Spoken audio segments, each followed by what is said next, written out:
Accessing library computer data. Now establishing data link.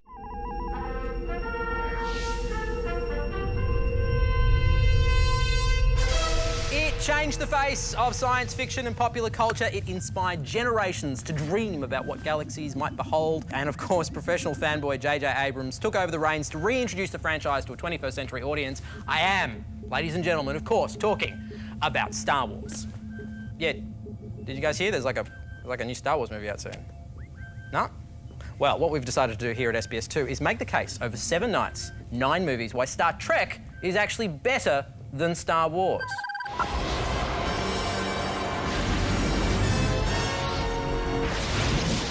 Yeah, I know. Controversial opinion. Almost as controversial as my completely non-canon crew here. Warp drive, Mr. Scott.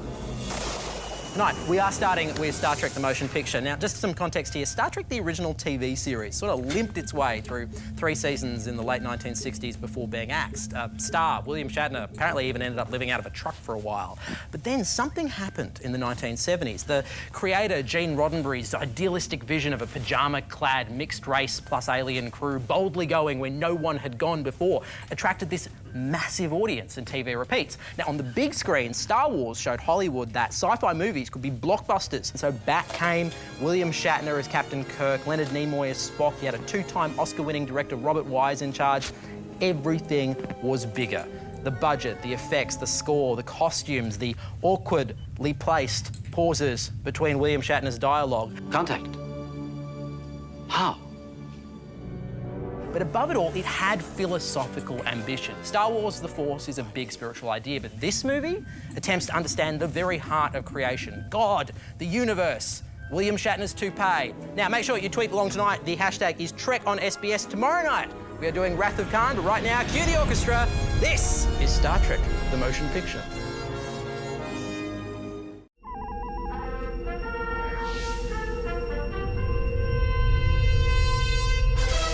My name is Mark Fennell, and all this week here on SBS2, we are living long and prospering and making the controversial case for why Star Trek is actually better than Star Wars, with 9 of the original Star Trek flicks.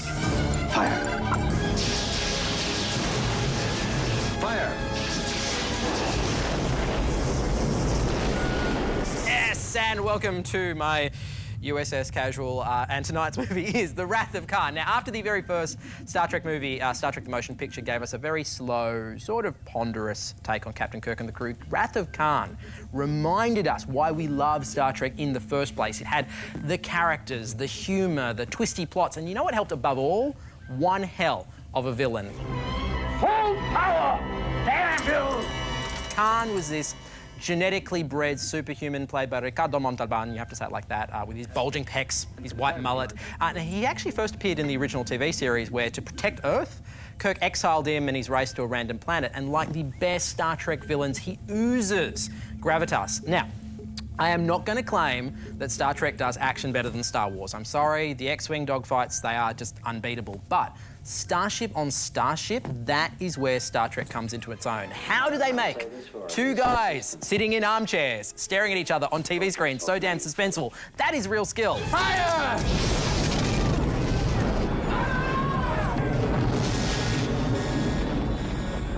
Now, right after Wrath of Khan, we have Star Trek 3, The Search for Spock, which picks up directly after Khan with its dramatic climax. Once again, we're on the USS Enterprise. It is front and centre, this time taking on a Klingon bird of prey. Tomorrow night, make sure you come back to SBS2 because we have the Star Trek crew transporting back to 1986 in Star Trek 4, where they're saving whales, so I like to call it Star Trek 4: Greenpeace. But right now, say it with me, crew. 1, 2, 3, Khan!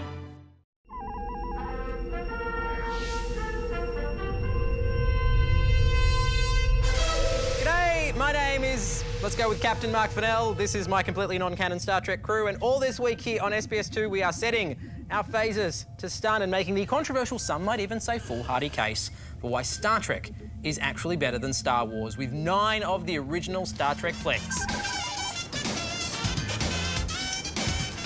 The writers of Star Trek have been messing around with time travel since like the 1960s TV show, but Star Trek 4 was the first movie to do it. Watch where you're going, you dumbass! sending Captain Kirk and crew back to 1986 San Francisco in order to save the whales / modern-day Earth. It means a ton of fish-out-of-water hijinks, with Spock spending the movie in this ridiculous karate-style headband to keep his ears hidden. You're not exactly catching us at our best. That much is certain. Amazing side fact, originally they intended to have the crew of the Starship Enterprise meet Eddie Murphy back in the 1980s, but then Paramount Pictures got super nervous about combining their two biggest moneymakers, so they just stuck with the whales and a big green environmental subtext and just heaps and heaps of laughs. You mind stopping that damn noise?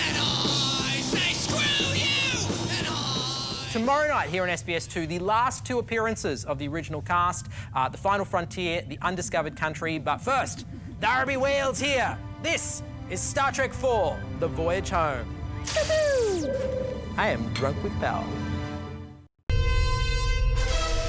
Greetings, my name is Mark Fennell, and this week we're giving her all she's got, Captain, and making the case for why Star Trek is actually better than Star Wars, with 9 of the original Star Trek flicks.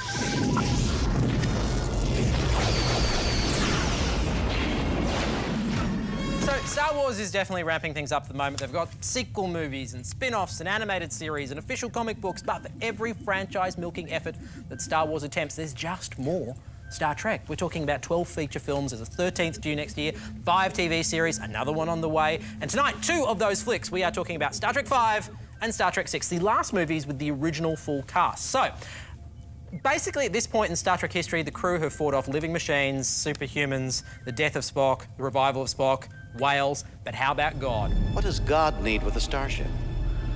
Bring the ship closer.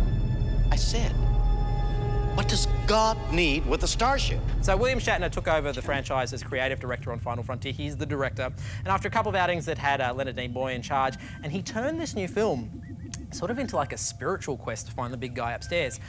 Heaps of things went wrong in the production. They abandoned a plan to have a climax with a giant killer rock man in a rubber suit. Apparently when it rocked up on set, it just looked like shit. They had to dump it. There is actually this amazing scene in this movie where Captain Kirk breaks down in the film. I honestly think it's the best acting that William Shatner has ever done. It's gripping. But really, Star Trek VI, The Undiscovered Country, that is the movie you want to stick around for. They call back the director who'd done The Wrath of Khan, a guy named Nicholas Meyer. It is a political thriller. You've got the Federation and the Klingons' intense peace negotiations. The Klingon Chancellor has been assassinated. Very much just like that. Tomorrow night, we welcome Captain Picard and the Next Generation crew to SBS2 right now. Second star to the right and straight on to morning. This is The Final Frontier and The Undiscovered Country.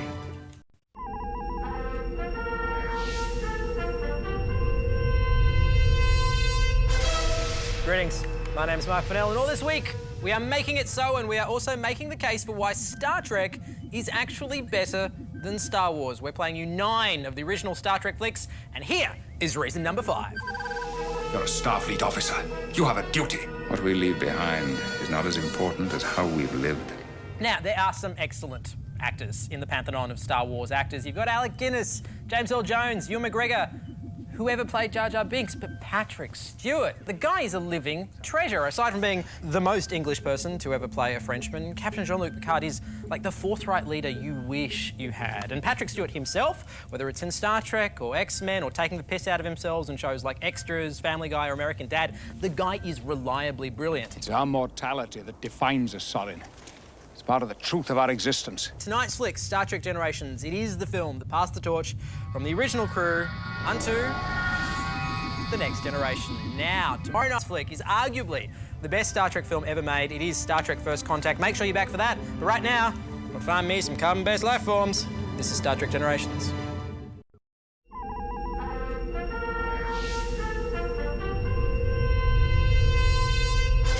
Greetings, my name is Mark Fennell, and resistance is futile this week as we make the case for why Star Trek is better than Star Wars. Yes, we are playing you all 9 of the original Star Trek flicks. They've adapted. Star Wars, they've got the Empire, they've got the dark side, they're pretty good at being bad. Darth Vader, Jabba, Boba Fett, they're not good. Bad for the environment. But Star Trek has an advantage when it comes to villains, just more opportunities to come up with a threat of the week. You've got your Klingons, your Romulans, and of course the most unforgettable threat in the history of Star Trek. It has to be the Borg. They are a collective of half human, half machines who act and think with a hive mind, and their mission is to assimilate all races into their own, and to facilitate this, they travel the universe in these gargantuan cubes that are so utilitarian they're basically Soviet. And of course they're ruled by this Borg Queen. Are you familiar with physical forms of pleasure? Now the Borg Queen, she speaks like a phone sex operator, quoting Pravda. She looks like Kate Moss wrapped tautly in meters of rancid, discoloured chicken skin, and yet somehow, against all the odds, it oozes sexuality. And possibly salmonella. She's great. How long has it been since you've used them? Tonight's movie, Star Trek First Contact, is set in the 24th century. The Borg have launched an all-out assault on Earth with the aim to add humanity to their zombie collective. Luckily, though, Captain Picard and the Starship Enterprise have followed the Borg back in time to stop them. But soon the Enterprise itself is infested with Borg drones, a move masterminded by the aforementioned Steggles-wrapped monarch. You are going to love this movie. It's the best Star Trek movie, I reckon. Ladies and gentlemen, we've all got guns.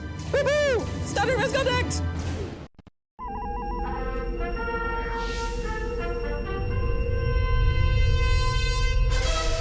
Greetings, my name is Mark Fennell, and all this week on SBS2 we are boldly going where no TV channel has gone before as we try to make the case for why Star Trek is better than Star Wars by playing you 9 of the original Star Trek flicks. Engage.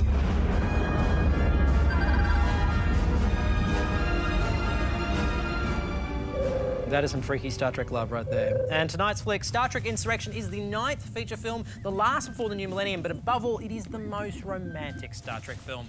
The Star Trek Next Generation crew had just come off massive success with the movie First Contact, and this next film, they basically put together a Star Trek checklist. Have you got an alien species with weird prosthetics? Tick. Have you got some kind of allegorical take on present-day issues?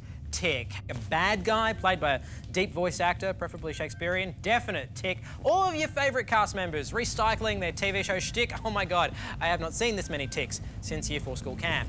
Smooth as an android's bottom, eh, Data? But you know the thing that Star Wars never did that well? Romance. Sure, you've got Han and Leia, but let's not forget she did make out with her brother, and don't even get me started on Anakin and Padme. I mean, come on. So I'm going to let Star Trek take this one. I mean, Captain Kirk was always an alien sex magnet, and in this movie, the planet has some sort of aphrodisiac effect that even Picard is getting frisky with the locals. What am I going to do without you? So sure, come December 17th, when Star Wars The Force Awakens comes out, might be great, might not be. And if it isn't, remember, you'll always have Trek to fall back on. Yeah, even I'm not convinced by that. Still, enjoy the movie anyway. This is Star Trek Insurrection. Link data disconnect initiated. Deactivation complete.